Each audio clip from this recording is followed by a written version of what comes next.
मेरे प्यारे देशवासियों और मेरे प्यारे भाई और बहनों, अभी हाल ही में हमारी सरकार ने मेक इन इंडिया के तहत भारत के अंदर 5th जनरेशन जेट्स यानी कि भारत अपनी वायुसेना के लिए अपने एयरक्राफ्ट मेक इन इंडिया के तहत अब भारत में ही बनाए जाएंगे। 5th जनरेशन में दुनिया के चुनिंदा देशों के पास ही अपने हेलीकॉप्टर यानी अपने एयरक्राफ्ट हैं, लेकिन आने वाले समय में भारत 100% मेक इन इंडिया के तहत ये 5th जनरेशन के एयरक्राफ्ट का निर्माण भारत में ही होगा।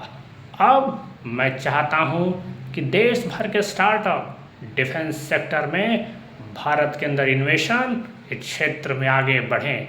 अब समय आ गया है कि भारत की डिफेंस इंडस्ट्री को भी रिसर्च और डेवलपमेंट के साथ 100% मेक इन इंडिया अभियान के काम को आगे बढ़ाना है।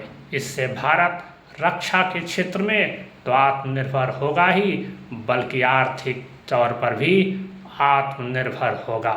भारत आज एक आर्थिक महाशक्ति तो बन रहा है, लेकिन इसके साथ एक वैश्विक चुनौती में भी भारत के सामने है। हमें अपनी आत्मरक्षा के साथ दुनिया भर के हमारे साथी देशों को भी हमें नेतृत्व करना है। इसके लिए हमें अपने हथियारों का स्वदेशीकरण करना ही होगा। जय हिंद, भारत माता की जय, वंदे मातरम।